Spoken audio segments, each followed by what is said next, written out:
Jamais il faut refaire jouer le Barça à 14h, les gars. Dans ce match, il n'y a rien qui allait, les frères. De toute façon, à partir du moment où c'est Araujo qui te fait gagner le match, ça montre que c'est un match bizarre, les gars. Et je vais vous dire une chose, d'ailleurs. Quand je vois que Araujo fait partie des meilleurs joueurs aujourd'hui, c'est là où tu vois que c'est pas une bonne nouvelle. C'est là où tu vois que c'est pas une bonne nouvelle. Alors franchement, merci Araujo pour les 3 points, pas de problème. Merci Araujo qui fait un très beau match. Il n'y a pas de souci là-dessus, les gars. Mais là où c'est un problème, c'est que si tu vois que c'est Araujo qui est homme du match aujourd'hui ou qui fait partie des meilleurs joueurs aujourd'hui, avec Johan Garcia, avec Gérard Martin notamment, je vous le dis les gars, c'est que c'est pas une bonne nouvelle. Ça veut dire que juste derrière, l'attaque a été désastreuse. Ça veut dire que juste derrière, les stars et les joueurs qui devaient répondre présent n'ont pas répondu présent. Ça c'est une première chose. Mais deuxième chose les gars, moi ce qui m'inquiète c'est pour la suite. Moi ce qui m'inquiète c'est surtout pour la suite les gars.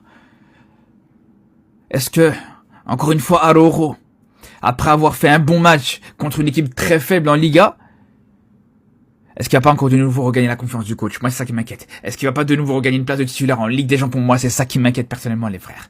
Et je vous dis, c'est ça qui m'inquiète personnellement, qu'on risque encore une fois de se faire avoir, qu'on risque encore une fois de se faire arnaquer, qu'il risque encore une fois de se retrouver titulaire contre l'Atlético. Et là, les gars, ça serait vraiment pour moi un cauchemar. Je vous le dis, les gars. Qui joue des matchs de Liga, y a pas de problème. Voilà, au final, ça peut te permettre de le vendre plus cher, y a pas de problème. Liverpool est intéressé par lui.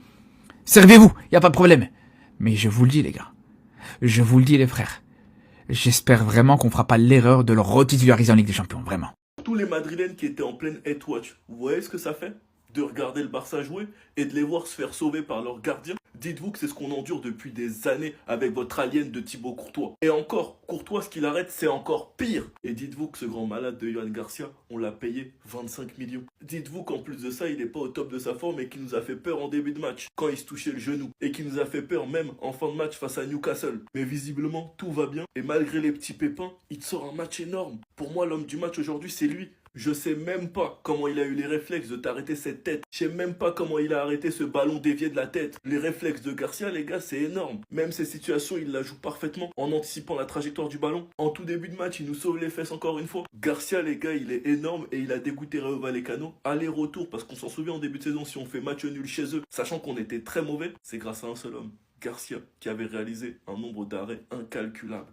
En tout cas, Espagnol Barcelone, merci pour tout. 25 millions et maintenant il va aller jouer la Coupe du Monde. Sinon vous les gars, vous en pensez quoi? Ramenez-vous sur Snap Instant en nu. Franchement, vivement le retour des blessés. De Jong, Koundé, Baldé, parce que cette équipe elle est cramée. Après le match contre Newcastle, aujourd'hui on était KO alors qu'on était à domicile. Cette trêve va faire beaucoup de bien. En plus pour certains c'est des matchs amicaux. Donc ce résultat, on doit juste retenir les 3 points. Surtout que ce soir il y a derby, Atlético, Real. On peut gratter quelque chose ou pas? Concernant l'arbitrage, il a arbitré un match de Première Ligue. Je pense qu'il candidate pour la Première Ligue, mais rien de scandaleux. Par contre, l'arbitre de touche, je pense qu'il lui fait des lunettes parce qu'il voit absolument rien. Les deux situations litigieuses, le pénalty sur Lamine et le pénalty sur Rassou, je trouve que c'est correctement arbitré. Lamine, c'est dommage qu'il tombe un tout petit peu avant. Et Rassou qui essaye de faire de protection de balle à 12 mètres du ballon pour gratter le penalty. Pour moi, il n'y a rien dans les deux sens. Il n'y a eu qu'un but dans le match et c'est un but de Araujo sur un corner super bien tiré de la part de Cancelo. On a été sauvé ce soir par un énorme Garcia, je ferai une vidéo sur lui. Mais sinon, on a beaucoup trop raté. Et c'est dommage parce que des buts, on aurait pu en mettre. Et à cause de ce manque de lucidité, on s'est rendu le match difficile. Après, bon, en termes de ratés, Rayo, ils sont pas mal quand même. Quand tu vois ce qu'ils ont raté en fin de match. Enfin bref, sinon vous les gars, vous en pensez quoi? Ramenez-vous sur Snap Instant en nu. À chaque match du Barça, il y a toujours au moins un joueur qui trahit Yamal. Parce que sur un tel centre, magnifique à voir, réception du ballon comme ça, le ballon vient directement sur ton pied. Rater une telle occasion, c'est insulter, manquer de respect à la personne qui fait ce geste-là, les gars. Le centre de Yamal, il est parfait. Rafinha doit obligatoirement mettre le ballon au fond pour que Yamal, vas-y, il fasse une stat avec une passe exceptionnelle. Cette passe-là, elle m'a régalé. Et aujourd'hui, pour une fois sur une telle action, c'est pas Ferran Torres ni Lewandowski qui a raté, hein. C'est Rafinha. Après, moi, à la place de Yamal, j'allais bouder. Parce que là, certains se disent qu'il boude parce que Rashford, il rentre en jeu, parce qu'il n'aime pas être remplacé. Dès ce raté-là, j'avais senti que Yamal, il était agacé. Il était agacé. Et je pense que, vas-y, Yamal, c'est une future star. C'est déjà une star d'ailleurs. Il doit vraiment travailler son comportement lorsqu'il est remplacé. Il doit arrêter de bouder comme ça parce que certains médias feront toujours tout pour salir son image lorsqu'il réagira comme ça. Personnellement, j'ai vraiment aimé l'entrée de Marcus Rashford. Sur le côté, il avait de l'espace. Il a quand même su exploiter cet espace-là en allant très rapidement, même si il n'a pas abouti à un but. Et donc aujourd'hui, le héros du Barça, c'est Araujo qui a marqué le seul but du match. Il donne 3 points au Barça et ces 3 points-là mettre la pression au Real Madrid. Ils sont obligés de battre l'Atlético une équipe qui est assez solide lorsqu'il joue face au Real Madrid pour continuer la course au titre avec le FC Barcelone. Sinon, dans l'ensemble, le match, il était assez correct pour les Barcelonais. Moi, je ne juge pas sur les petites erreurs parce qu'on sait que le Barça sort d'un match très difficile face à Newcastle. Bon, pas très difficile, facile, mais c'est un match où ils ont dépensé beaucoup d'énergie. Donc, ça ne me surprend pas de voir une telle image du FC Barcelone. Mais l'essentiel, c'est la victoire et ils ont pu le faire. J'ai failli piquer une crise. 4 contre 3. Et dites-vous que si cette action, Rayo n'a pas pu marquer face au Barça, cette équipe du Rayo a failli nous jouer un sale tour. Un seul but face à Rayo alors que Newcastle a pris 7 dans ce même stade. Vous voyez que j'avais raison hier quand je disais que ce club fait partie d'un comité en Liga qui décide de qui va remporter le championnat ou pas. Si Juan Garcia a été élu homme du match, ce n'est pas pour rien. Est-ce que le Barça deviendrait sans ce gardien? Ce n'est pas pour la première fois, mais pour aujourd'hui, là, c'est spécial. Il a été sur toutes les actions du début jusqu'à la fin du match. Et pour les Barcelonais qui pensent que le Barça n'a pas bien joué, je vous assure que le Barça a bien joué. Et heureusement que ce match a été à domicile. Imaginons un seul instant que c'était à l'extérieur. Je regarde encore l'action. 4 attaquants contre 3 défenseurs. Le pire, c'est que les 4 attaquants sont devant nos 3 défenseurs. Et dites-vous que Rayo n'a pas pu marquer sur cette action. Si ce n'est pas, je ne sais pas ce qui nous a sauvés, mais ce que le Barça a joué seul ce soir n'a pas suffi pour garder ce score. Toi là, ne t'inquiète pas, un jour tu prendras ta retraite et tu vas quitter ce championnat. Non, trop c'est trop. La seule chose qu'il faut retenir, c'est que l'essentiel est fait. Victoire du Barça 1-0, on a nos 3 points. C'est tout ce qu'il faut garder. Le reste là, oubliez. Nous sommes devant le Real Madrid qui se fera corriger ce soir par l'Atlético Madrid. Et donc ça nous fera 7 points d'avance avant d'aller à la trêve. Si on n'avait pas mal compris Ronald Araujo, est-ce que s'était trompé dès le début? Certains le voient comme un défenseur central. Mais en fait, Ronald est plus que ça. C'est un défenseur numéro 9. Une nouvelle race de footballeurs qui vient d'arriver. Et quand tu comprends ça, ça explique tout. Pourquoi? Parce qu'en vrai, souvent quand il fait les bêtises, c'est son cerveau d'attaquant qui parle. C'est pas son cerveau de défenseur. En fait, tellement qu'il est polyvalent, ça le fatigue. Parce que quand il doit se jouer les défenseurs, il se joue les attaquants. Et quand il doit se jouer les attaquants, il se joue les défenseurs. Donc lui-même, au fond de lui, c'est une lutte perpétuelle. Sinon, il est fort, il est très fort. Dans ce registre, en tout cas, il est très très fort. Non, franchement, Ronald aujourd'hui, bravo. Bravo parce que le match qu'il nous a fait, c'est à enseigner dans toutes les écoles de football. Et quand même, il faut noter qu'il n'était pas à son poste de prédilection. Aujourd'hui, il jouait latéral droit. Avec l'absence de Koundé et l'absence d'Eric Garcia, il a joué latéral droit. Et il a assuré. S'il n'y avait pas eu les arrêts de Joan, il allait finir homme du match. Parce que déjà, son but a été très crucial pour nous. Et en plus, sur le côté droit, il a fait un travail sensationnel. Dans ses prises de balle, dans ses touchés, tu sentais qu'il transpirait la confiance en fait. Tu sentais que il était revenu quand même un peu plus à lui. Peut-être que finalement, cette pause à lui a fait vraiment du bien. Et qu'il en avait vraiment besoin. Parce qu'en vrai de vrai, aujourd'hui, il a fait un très bon match. Et nous, les Barcelonais, on est vraiment très prompt à juger les gens quand ils font des erreurs ou des mauvais matchs. Mais il faudrait qu'aussi, on soit aussi prompt pour souligner quand ils font de bons matchs comme ça. Et aujourd'hui, Ronald, il a fait franchement un très bon match. Merci encore pour la victoire. Pression sur les gars de Madrid actuellement. Dieter Flick ou l'homme qui a redonné un nouveau visage au Barça. Dites-vous qu'avec la victoire face au Rayo aujourd'hui, Flick vient d'égaler le record de Pep Guardiola qui était sur une série de 15 matchs, 15 victoires à domicile. Quand est-ce qu'on va vraiment donner ses fleurs à ce monsieur? Quand est-ce qu'on va les lui donner?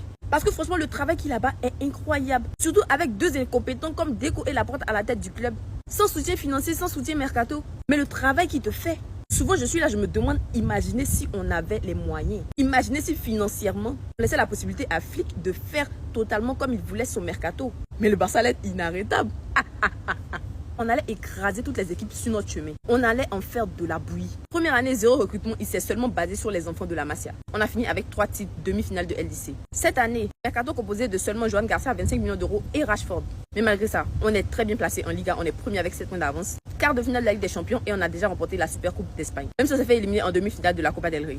Mais vous-même appréciez, reconnaissez le travail colossal de ce monsieur. Il a redonné de la confiance à des joueurs qui aujourd'hui nous surprennent. Rafinha avant Flick, c'était un gars du Bangladesh. C'était un gars, on se demandait est-ce qu'il avait vraiment le passeport brésilien, est-ce qu'il n'avait pas volé. Gérard Martin, je n'en parle pas. Tout ce qu'on appelle Gérard Maldini, vous vous rendez compte? Flick, c'est Papa Noël en fait. C'est Papa Noël. Le travail colossal qu'il réalise avec très peu de moyens, franchement, c'est à souligner. C'est à souligner. Ok, le pied du hors-jeu, ça nous donne des palpitations. Mais en vrai de vrai, c'est ça qui fait Hansi Flick en fait. C'est cette mentalité de tout pour l'attaque. Cette mentalité de tout pour le spectacle. Cette mentalité ultra offensive. Comme Johan Cruyff. Et en vrai, j'espère de tout mon cœur qu'il va prolonger au Barça. Parce que je ne vois pas un autre coach pour reprendre après lui. C'est pas possible. J'en vois pas. Les gars, je l'aime je l'aime même. J'aime trop Flick.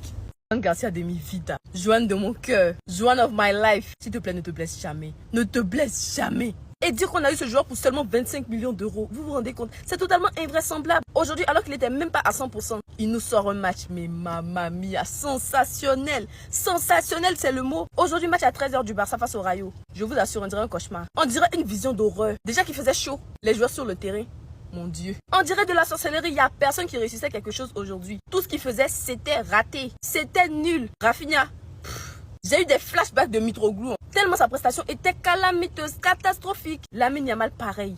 Pedri aussi, zéro. Mais lui, c'est pas à cause du soleil. Hein. Depuis qu'il a eu go là, en vrai de vrai, il est plus le même. Il commence à foutre la rouille.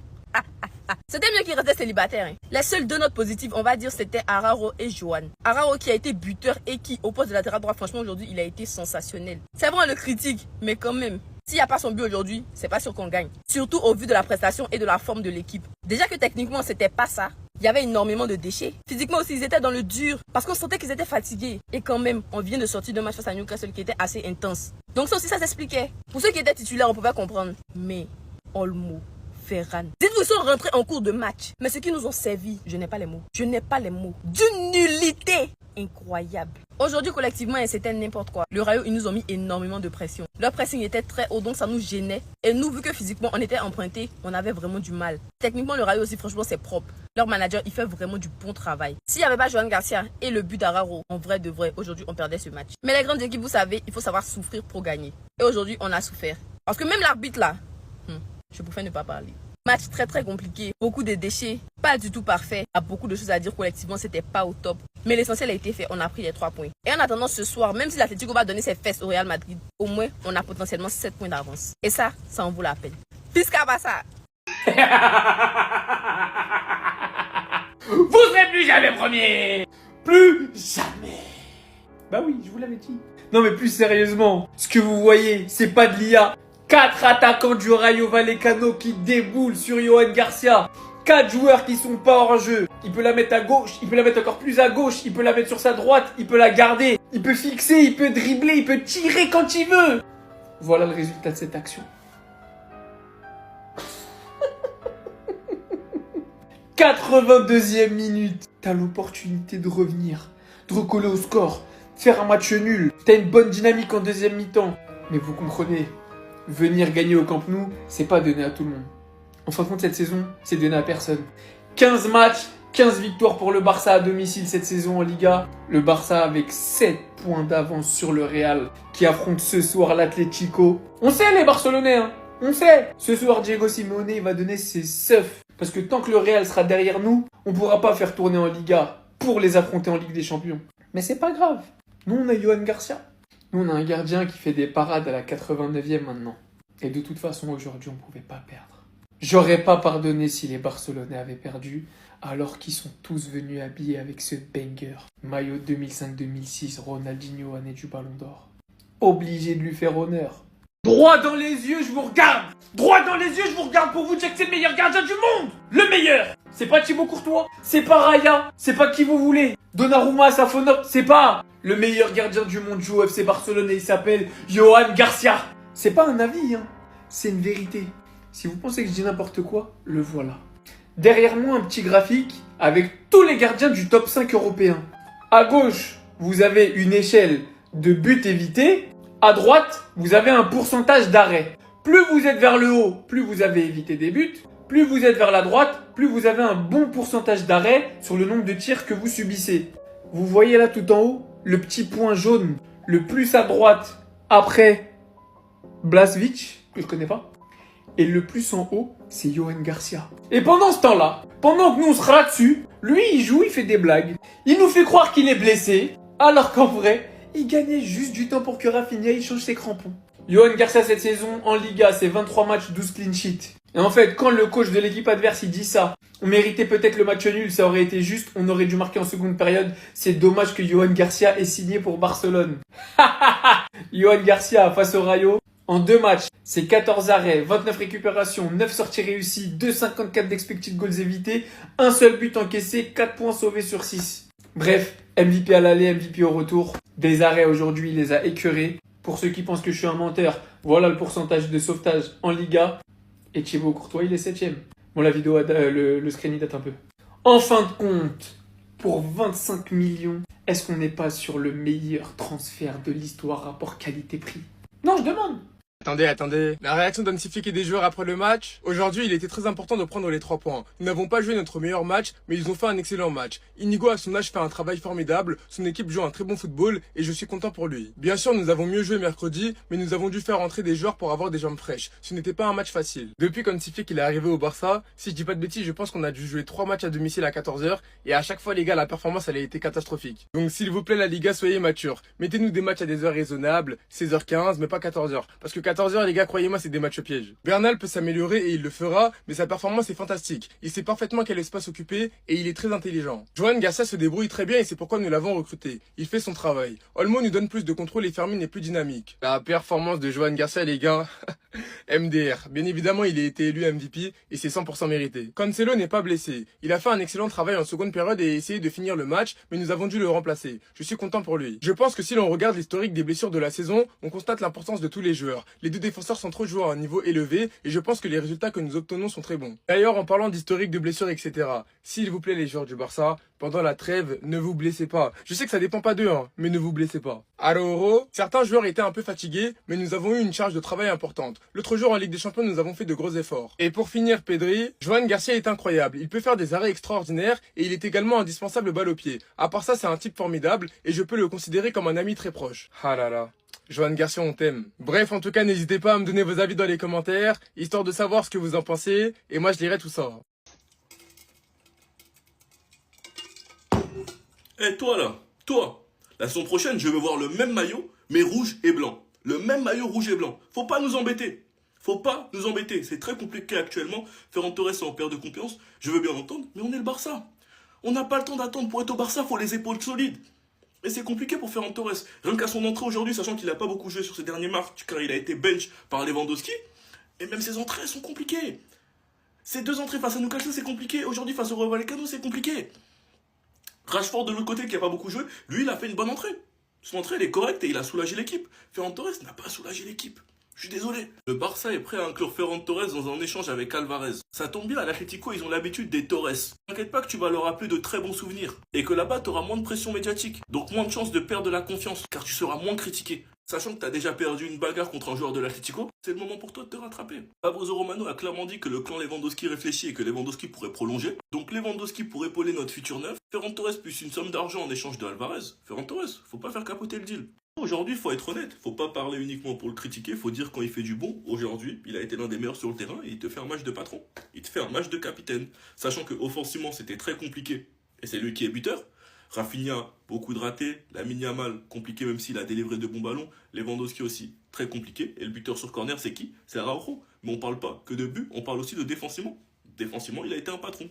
Il a arrêté plusieurs fois Rayo Vallecano. Sachant qu'en plus, il avait la lourde responsabilité de remplacer Eric Garcia et Koundé qui sont eux deux blessés et Xavi Esport qui est beaucoup trop jeune. Flick sait très bien que Rayo Vallecano, c'est un match compliqué. Regardez le match qu'ils nous ont donné. Et Araujo a répondu présent dans un match où le Barça n'a pas brillé. Il a fait une très grosse première mi-temps. Et c'est drôle à dire, mais aujourd'hui, c'est l'attaque qui nous a rendu le match difficile et non pas la défense. Et au contraire, c'est la défense qui nous a aidé avec un énorme Garcia. Koubarsi, Martin, défensivement, ils ont été propres. Cancelo aussi. Et en plus, Cancelo, il est même passeur. Et Araujo, il est buteur. Et Garcia, il te fait un nombre d'arrêts incalculable. Il a dégoûté Rayo Vallecano. Même s'il y a certains coups qui sont mal joués. Et si Araujo nous maintient ce niveau pour ce sprint final, oui, il peut nous être très utile. Enfin bref. Sinon, vous les gars, vous en pensez quoi? Ramenez-vous sur Snap en nu.